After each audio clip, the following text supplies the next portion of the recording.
안녕하세요. 임종환 선교사입니다. 네, 오늘 강의를 시작하기 전에 먼저 기도를 드리고 이제 강의를 시작하도록 하겠습니다. 전지전능하신 나의 아버지 하나님 감사합니다. 주께서 우리에게 오늘 이 시간을 허락하시고 이 날을 허락하사 또 이 시간에 우리 성도님들과 함께 하나님의 말씀을 나누고자 합니다. 우리의 마음을 인도하여 주옵시고 우리의 귀를 열어주사 우리가 하나님을 아는 지식에 조금 더 가까이 다가설 수 있도록 인도하여 주시옵소서. 이 모든 말씀 우리 주 예수 그리스도의 이름으로 기도 올리옵나이다. 아멘. 네, 오늘 강의 주제는 우리는 무엇을 구해야 하는가입니다. 먼저 요한복음 15장 7절 말씀을 읽어드리겠습니다. 너희가 내 안에 거하고 내 말이 너희 안에 거하면 무엇이든지 원하는 대로 구하라. 그리하면 이루리라. 네, 요한복음 15장 7절은 많은 사람들이 마음에 오해를 가져다 준 구절입니다.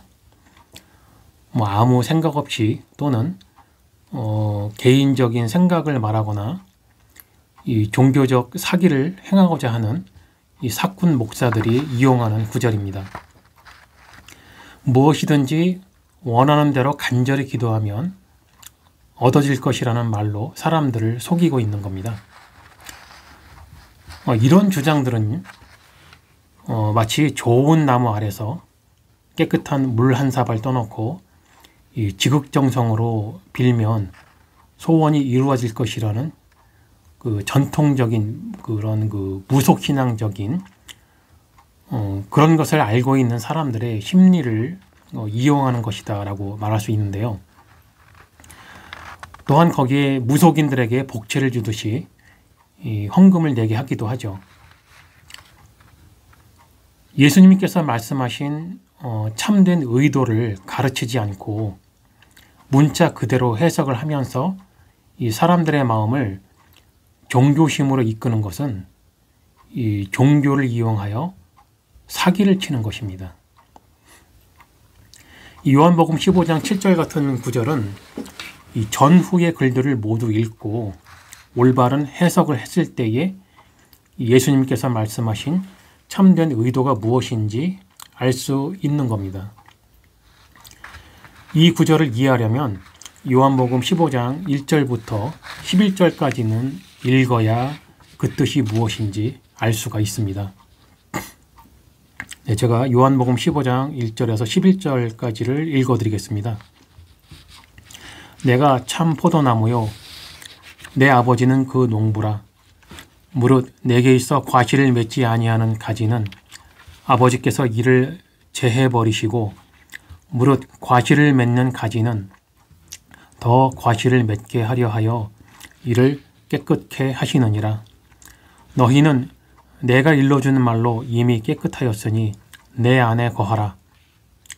나도 너희 안에 거하리라.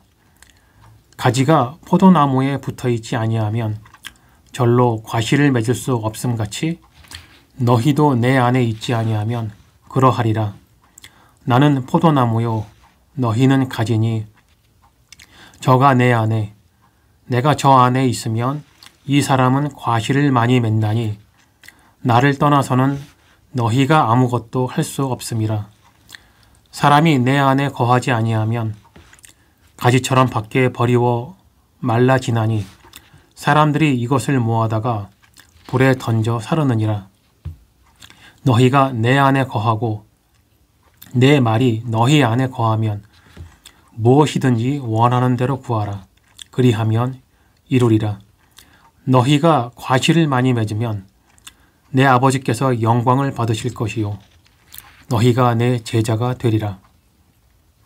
아버지께서 나를 사랑하신 것 같이 나도 너희를 사랑하였으니 나의 사랑 안에 거하라. 내가 아버지의 계명을 지켜 그의 사랑 안에 거하는 것 같이 너희도 내 계명을 지키면 내 사랑 안에 거하리라.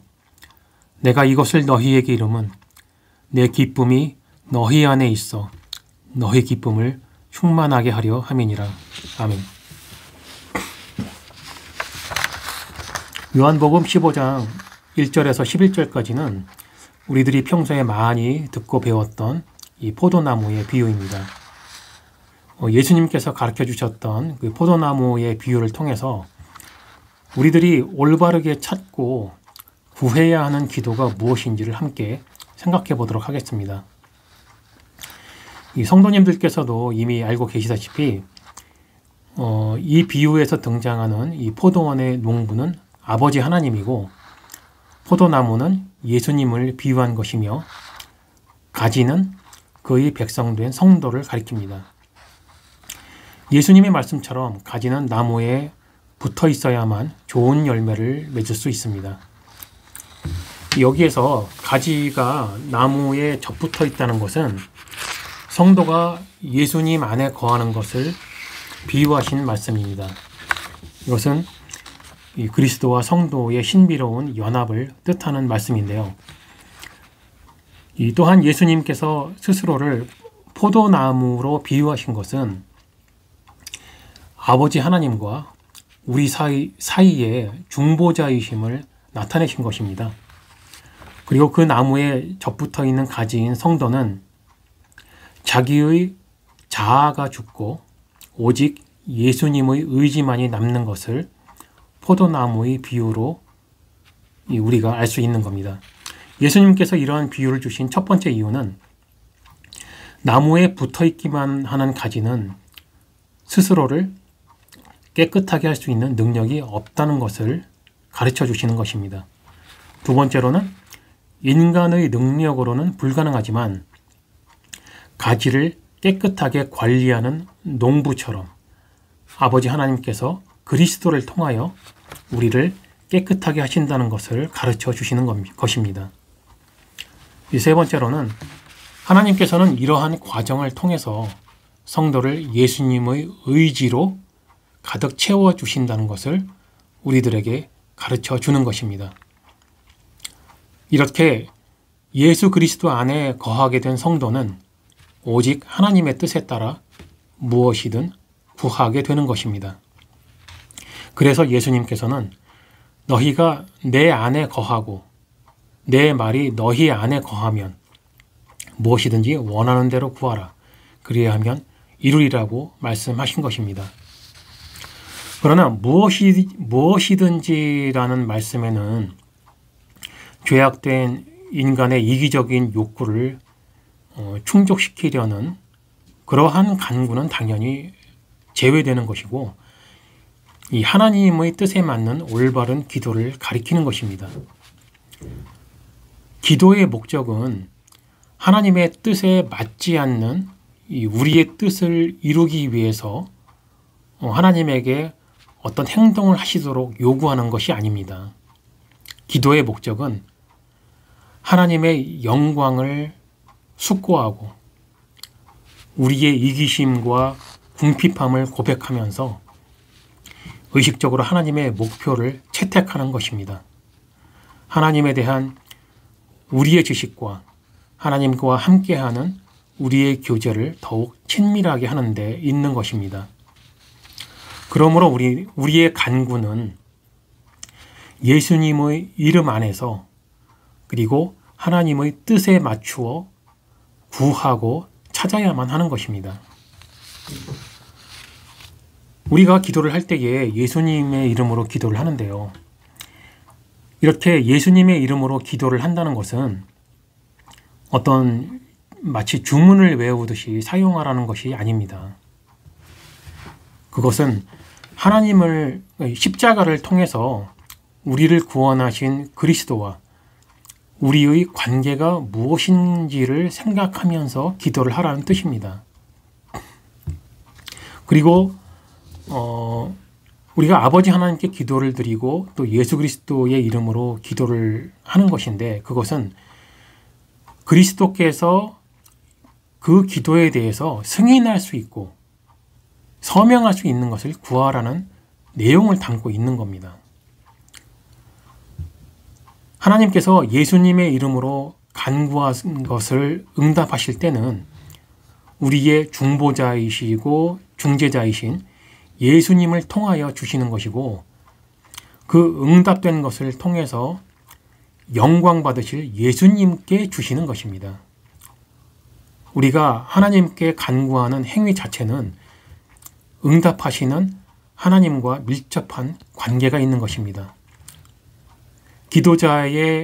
기도하는 사람의 간구가 응답을 받기 위해서는 응답을 하시는 하나님의 계명, 즉 하나님의 뜻에 맞아야 하는 것입니다.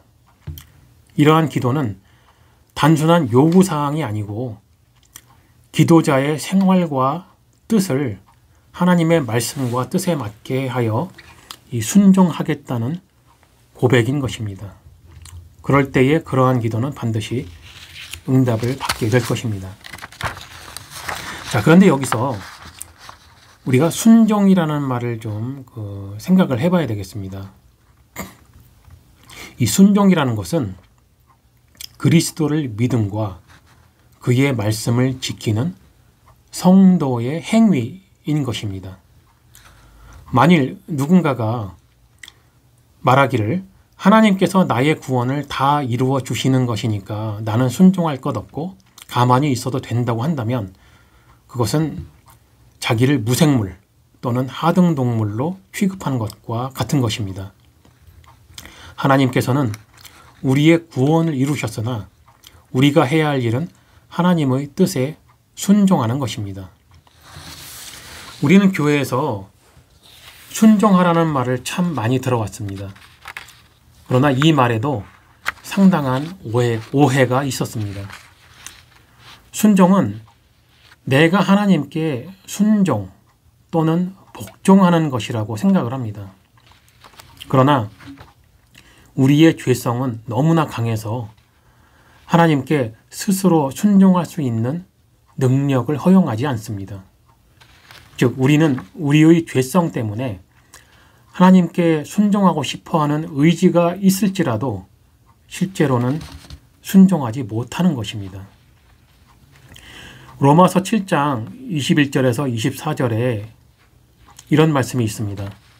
그러므로 내가 한 법을 깨달았노니 곧 선을 행하기 원하는 나에게 악이 함께 있는 것이로다.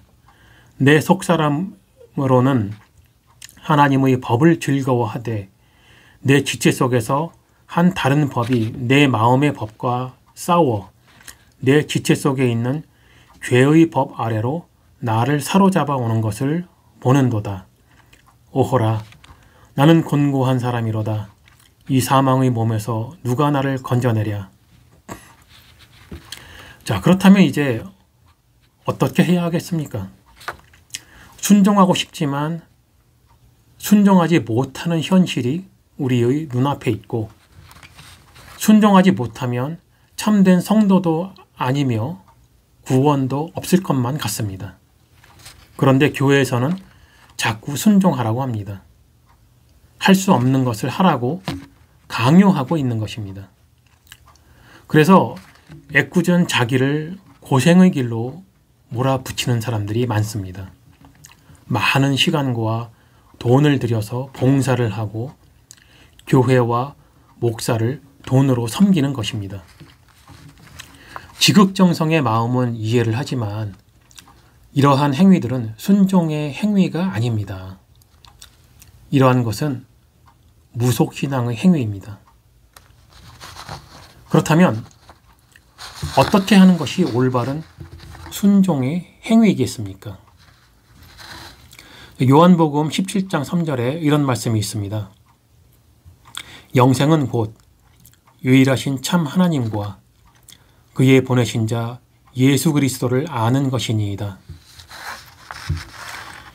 요한복음 17장 3절의 말씀대로 하는 것이 곧 올바른 순종의 행위입니다. 영생은 영원한 생명이죠. 구원받은 성도가 얻게 되는 믿음의 결과입니다. 이 믿음은 유일하신 참 하나님과 예수 그리스도를 아는 지식으로부터 얻게 되는 결과입니다. 그러므로 올바른 순종의 행위는 몸고생하는 것이 아닌 유일하신 참 하나님과 그의 보내신 자 예수 그리스도를 아는 것입니다. 왜냐하면 알지 못하는 것을 믿을 수는 없기 때문입니다. 이러한 믿음을 가지는 사람들은 예수 그리스도의 말씀을 지키려고 노력하게 될 것이고 그의 말씀대로 살려고 할 것입니다. 이렇게 그리스도를 믿고 그의 말씀을 지키는 순종함으로 기도할 때에 성도는 좋은 열매를 맺으며 기도에 응답을 받는 것입니다. 그렇다면 성도의 열매는 무엇이겠습니까? 그것은 우리가 성령의 은혜로 행실을 바로 행함이고 또한 사람들을 예수님께로 인도하는 것입니다. 잠언 11장 30절에 말하기를 의인의 열매는 생명나무라 지혜로운 자는 사람을 얻느니라 라고 하였습니다. 성도가 주님 안에 거하고 주님의 사랑에 거하는 방법은 그의 계명을 지킴, 곧 생활로 그 사랑을 나타내는 것입니다. 성도들은 그리스도의 계명을 지킴으로 그리스도와 함께 사랑을 받을 수 있고 그 사랑을 받으면 성도들에게는 기쁨이 넘치는 것입니다. 그리스도의 말씀을 지키고 순종하는 것은 순서적으로 먼저 그의 말씀을 듣고 그의 말씀을 좋아하며 사랑하는 것입니다. 사람은 자기의 좋아하는 것을 하려고 하죠. 그러므로 그의 말씀을 좋아한다면 그의 말씀을 지키려 할 것입니다. 그러나 반대로 그의 말씀을 싫어한다면 그의 말씀을 지키려 하지 않을 것입니다. 그렇기 때문에 행위로 무언가를 먼저 하려 하기보다는 그의 말씀을 먼저 듣고 배우고 마음에 즐거워하며 기도하는 것이 선행되어야 하고 이것이 곧 순종하는 것입니다. 이러한 사람은 무엇을 구해야 하는지 성령의 인도하심에 의해 알게 되는 것입니다. 우리는 이렇게 농부로 비유된 아버지 하나님과 포도나무로 비유된 예수 그리스도와 포도나무에 붙어있는 가지로 비유된 성도를 실제로 그리스도의 생각과 마음으로 실제적으로 채워주시는 성령의 사역을 살펴보았습니다. 이것은 곧 성삼위일체 하나님의 성도와 교회를 인도하시는 유일하신 하나님의 사역인 것입니다. 이러한 지식을 알고 기도하고 이해하는 사람들이 참된 그리스도인인 것입니다. 강의 내용을 요약해 보겠습니다. 첫 번째, 가지가 나무에 접붙어 있다는 것은 성도가 예수님 안에 거하는 것을 비유하신 말씀입니다. 두 번째, 예수님께서 스스로를 포도나무로 비유하신 것은 아버지 하나님과 우리 사이의 중보자이심을 나타내신 것입니다. 세 번째, 나무에 접붙어 있는 가지인 성도는 자기의 자아가 죽고 오직 예수님의 의지만이 남는 것을 뜻하는 것입니다. 네 번째, 인간의 능력으로는 불가능하지만 가지를 깨끗하게 관리하는 농부처럼 아버지 하나님께서 그리스도를 통하여 우리를 깨끗하게 하십니다. 다섯 번째, 기도의 목적은 하나님의 뜻에 맞지 않는 우리의 뜻을 성취하기 위해 하나님으로 하여금 어떠한 행동을 취하시도록 요구하는 것이 아닙니다. 여섯 번째, 우리의 간구는 예수님의 이름 안에서 그리고 하나님의 뜻에 맞추어 구하고 찾아야만 하는 것입니다. 일곱 번째, 하나님께서 예수님의 이름으로 간구한 것을 응답하실 때는 우리의 중재자이신 예수님을 통하여 주시는 것이고 그 응답된 것을 통하여 영광 받으실 예수님께 주시는 것입니다. 8번째, 순종이란 것은 그리스도를 믿음과 그의 말씀을 지키는 성도의 행위입니다. 9번째, 우리는 우리의 죄성 때문에 하나님께 순종하고 싶어하는 의지는 있을지라도 실제로는 순종하지 못합니다. 10번째, 올바른 순종의 행위는 유일하신 참 하나님과 그의 보내신 자 예수 그리스도를 아는 것입니다. 11번째, 한 사람의 참된 그리스도인이 올바른 기도를 하는 것은 아버지 하나님, 성자 하나님, 성령 하나님께서 자기의 뜻을 알게 하시고 믿게 하시고 순종하게 하신 결과인 것입니다. 기도하심으로 오늘의 강의를 마치도록 하겠습니다. 영광의 하나님, 감사합니다. 오늘 이 시간 우리가 순종하는 것이 무엇인지, 또 그로 인하여 우리가 간구해야 할 것이 무엇인지를 함께 나누도록 하여 주셨습니다. 이 세상이 생겨나기 이전부터 아버지 하나님과 성자 하나님과 성령 하나님께서는 나를 구원하시기 위하여 또 나를 통하여 아버지 하나님의 영광을 드러내시기 위하여 이 모든 것을 계획하시고 인도하셨나이다. 그러나 우리의 죄성은 그 뜻을 알지 못하였으며 그러한 하나님의 말씀과 사랑을 사모하기보다는 나 개인이 원하는 것, 나 개인의 만족을 채워줄 수 있는 것들을 더욱 사모하게 했습니다. 우리의 죄성은 그렇게 우리의 이기심을 따라 우리의 원하는 것을 간구하게 하였습니다. 그러나 오늘 이 시간 우리는 하나님께서 나를 사랑하셨고 또 어떠한 계획을 가지고 계셨는지 함께 말씀을 나누었습니다. 우리는 참된 그리스도인이 되길 원하나이다. 우리의 죄성이 나를 놓아주지는 않고 있으나 성령 하나님의 도우심으로 인하여 그리스도의 생각과 그리스도의 말씀과 그리스도의 마음을 알게 하시고 그리스도를 닮기 원하는 그 마음을 주셨습니다. 성령 하나님의 도우심을 따라 참된 그리스도인이 될 수 있게 한 발자국 더 나아가게 하여 주시옵시고 우리가 이 세상에서 그리고 모든 세상에 아버지 하나님의 영광을 나타낼 수 있는 참된 그리스도인이 되게 하여 주옵시고 또 그 뜻에 맞는 것을 구하는 참된 성도가 되게 하여 주시옵소서. 이 모든 말씀 우리 주 예수 그리스도의 이름으로 기도 올리옵나이다. 아멘.